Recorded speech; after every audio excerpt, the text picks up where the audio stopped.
Joining us now is Angela Newsome. She is the author of Buried Secrets of the Scorn, and somebody who you might find familiar. She is my wife, Robin Walters, and her book is not only topical but timely right now in the sense that she wrote a children's book called My Daddy Lost His Job, and I got to help him find it. Angela, let's start with you. One of the things that we have been talking about throughout the morning is how difficult it is as a Black author to be published. Tell us your story. Yes, it is. It's very difficult. And in my case, I'm not your typical writer. I'm a little on the creative side. I like twisted mystery and suspense, and not sure how many of us are out there, African-American female authors that write mystery and suspense and twisted horror. That's me. So it's difficult. It's difficult to find that someone interested in publishing that genre.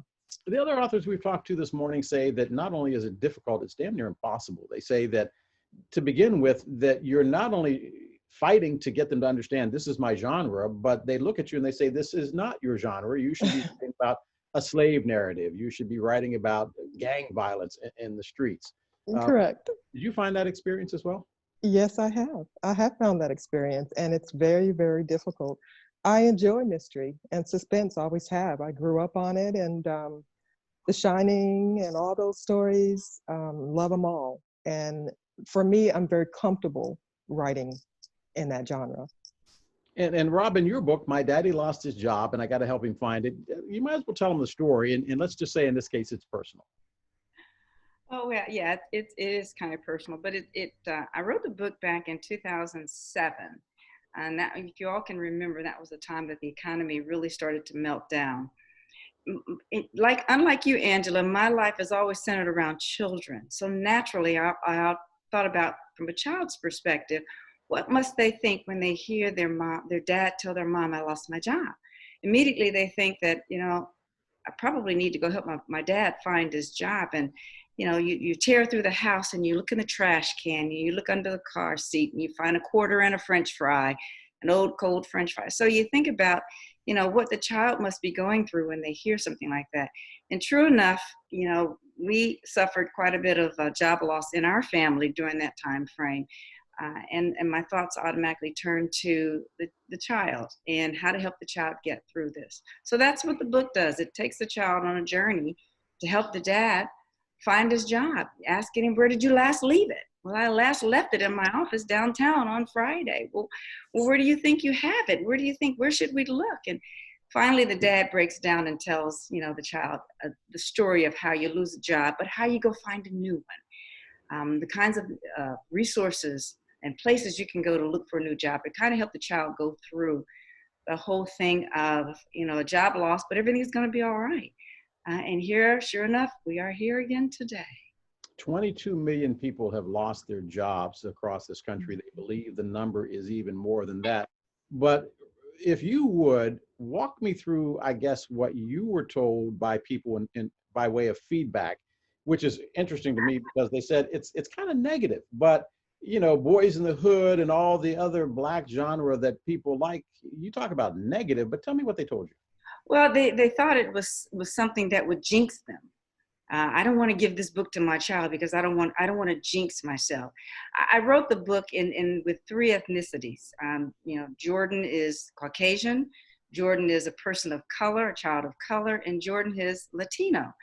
So it kind of speaks to everybody, but it was something that scared them, that if they were to give that to their child, sure enough, it would come to pass. But it still got out there. It made its way in some of the school systems. It made its way in some of the daycares. So it's still out there.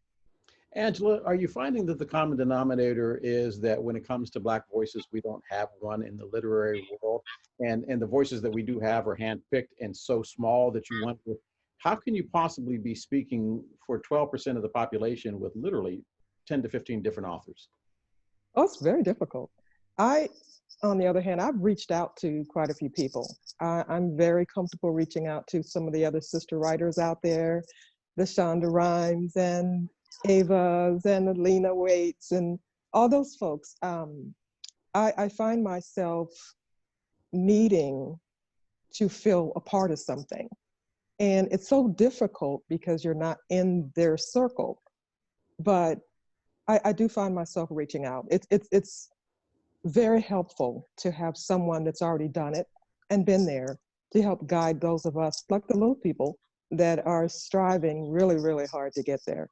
And I don't mind asking for help at all. And I'm sure people will remember my name out there. Margaret Wrights is all over the place. I'm all over social media, and I'm there with their lives, and Deion Taylor's and all those folks that reach out to people like me that are looking for help and mentors. And you know what? It's interesting. I always come at it from a child's perspective, always.